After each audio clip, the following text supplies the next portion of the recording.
with a desperate hope that all of this is temporary.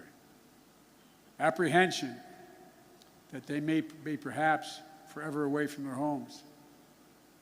Almost a debilitating sadness that this is happening all over again. But I was also struck by the generosity of the people of Warsaw, for that matter, all the Polish people, for the depths of their compassion, their willingness to reach out, for opening their hearts. Say to the mayor and the premier, they're opening their hearts and their homes simply to help.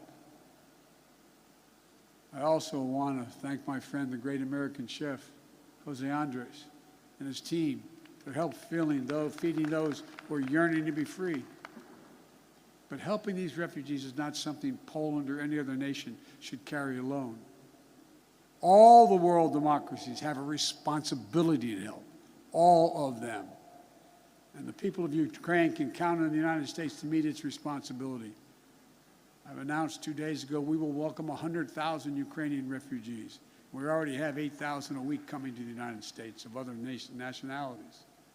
We'll provide nearly $300 million in humanitarian assistance, providing tens of thousands of tons of food, water, medicine, and other basic supplies. In Brussels, I announced the United States is prepared to provide more than $1 billion in additional humanitarian aid. The World Food Program told us that despite significant obstacles, at least some relief is getting to major cities in Ukraine, but not Metropole, not Mariupol, because Russian forces are blocking relief supplies. But we'll not cease our efforts to get humanitarian relief wherever it is needed in Ukraine and for the people who have made it out of Ukraine. Notwithstanding the brutality of Vladimir Putin, let there be no doubt that this war has already been a strategic failure for Russia already.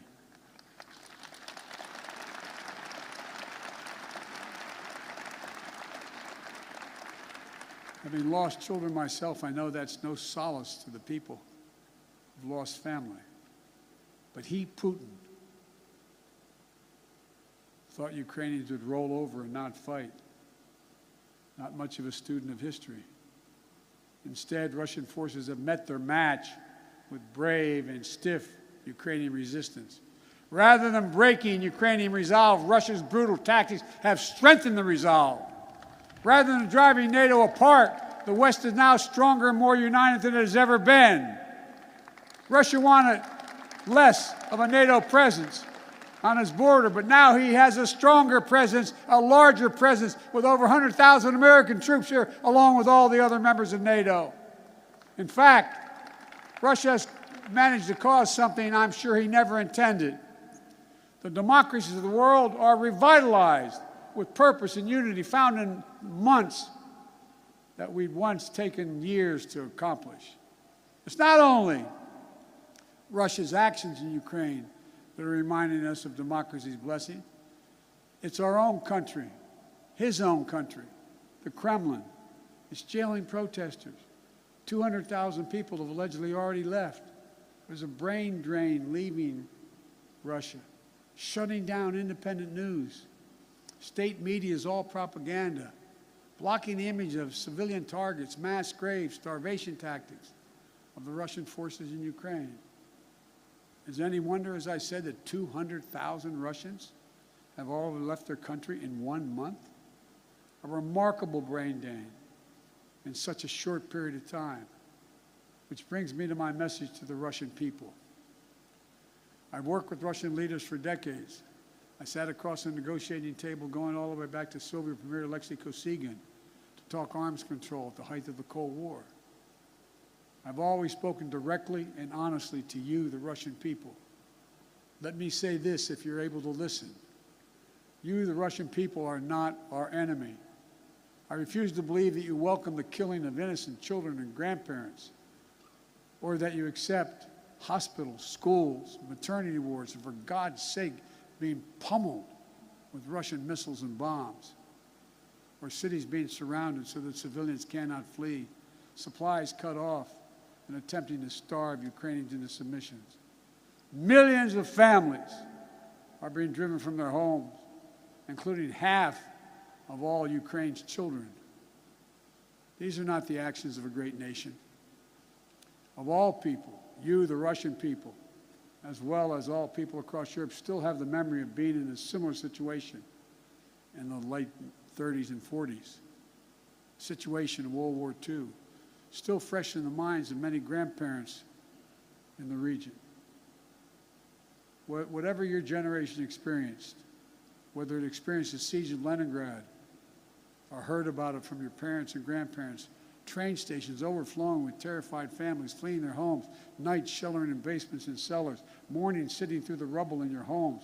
These are not memories of the past, not anymore, because it's exactly what the Russian army is doing in Ukraine right now. March 26, 2022, just days before you were a 21st century nation with hopes and dreams that people all over the world have for themselves and their family. Now, Vladimir Putin's aggression have cut you, the Russian people, off from the rest of the world. And it's taking Russia back to the 19th century. This is not who you are. This is not the future you deserve for your families and your children. I'm telling you the truth. This war is not worthy of you, the Russian people. Putin can and must end this war. The American people will stand with you and the brave citizens of Ukraine who want peace. My message to the rest of Europe: this new battle for freedom has already made a few things crystal clear. First, Europe must end its dependence on Russian fossil fuels, and we, the United States, will help.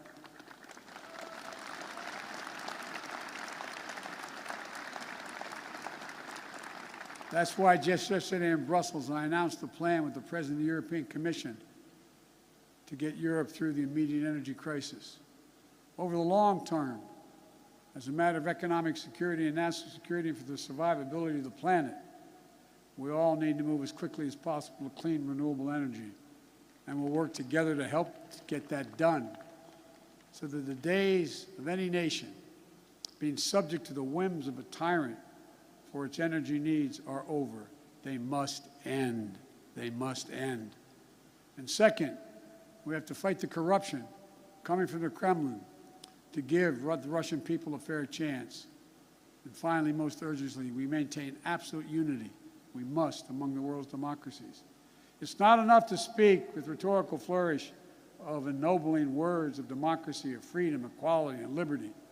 All of us, including here in Poland, must do the hard work of democracy each and every day. My country as well. That's why I came to Europe again this week with a clear and determined message for NATO, for the G7, for the European Union, for all freedom-loving nations. We must commit now to be in this fight for the long haul. We must remain unified today and tomorrow and the day after, and for the years and decades to come. It will not be easy. There will be cost, but it's a price we have to pay, because the darkness that drives autocracy is ultimately no match for the flame of liberty that lights the souls of free people everywhere. Time and again, history shows that it's from the darkest moments that the greatest progress follows.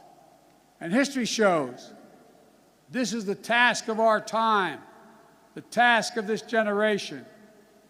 Let's remember the hammer blow that brought down the Berlin Wall. The might that lifted the Iron Curtain were not the words of a single leader.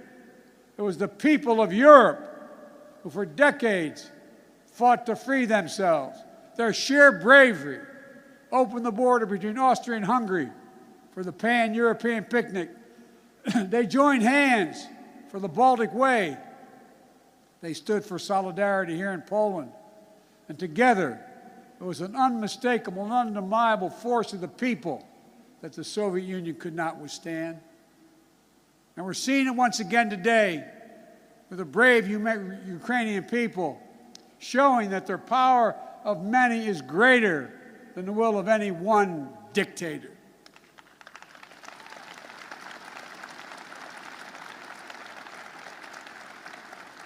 So in this hour, let the words of Pope John Paul burn as brightly today. Never, ever give up hope. Never doubt. Never tire. Never become discouraged. Be not afraid.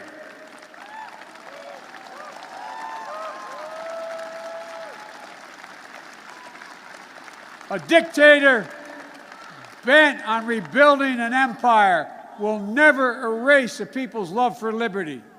Brutality will never grind down their will to be free. Ukraine will never be a victory for Russia, for free people refused to live in a world of hopelessness and darkness. We will have a different future, a brighter future, rooted in democracy and principles, hope and light, of decency and dignity, of freedom and possibilities. For God's sake, this man cannot remain in power. God bless you all, and may God defend our freedom, and may God protect our troops. Thank you for your patience. Thank you. Thank you. Thank you.